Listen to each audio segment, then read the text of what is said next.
Today is July 11th.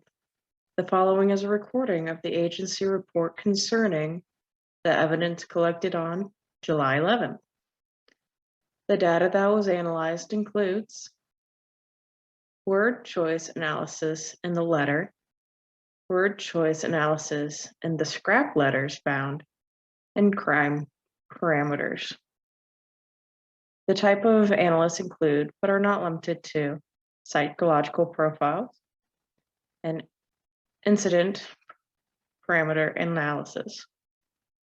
The conclusions that have been reached include when word choice of the letter was analyzed alongside the scrap letters that were found, a high enough frequency now emerged to confirm a pattern. The specific words that were chosen within the sentence indicate a high level of maturity for the author.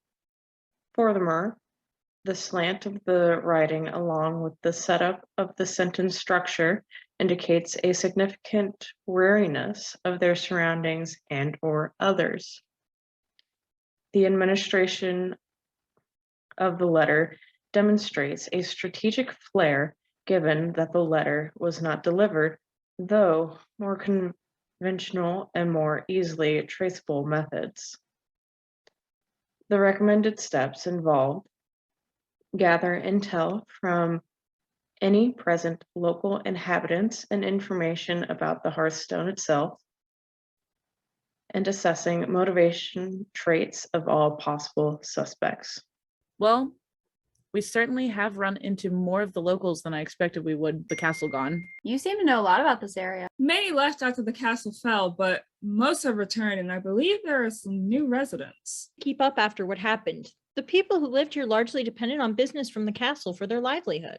Aw, nice of you to be concerned. So do you think the people here would notice if there were strangers about? Maybe, but there are plenty of people who travel the road. This is a good place to stop and rest. But would the locals know anything about the castle's Hearthstone? Given that the students remember what I ate 3 days ago when I don't even remember it, I wouldn't put it past anyone.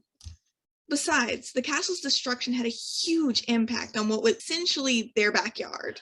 People do tend to notice what happens there in the backyard. It might be a matter of trust, though. We may have to convince them to be willing to talk to us. Was it just me, or did anyone feel that the motivation traits were quite broad? I mean, strategic? One cannot possibly work with a group of talented and precocious magical prodigies without being strategic. You won't survive. Aren't we all strategic? I think the Magical Eye Detection Agency was referring to primary traits for a person, something that multiple examples could be provided to illustrate a particular point. Did you notice that this time the report mentions and rather than or when discussing the two traits? The previous times there was an or between the two attributes. I noticed that as well. However, I do wish the villain was quite trusting. They could self-identify themselves and trust me with the information. I'm a very trustworthy person.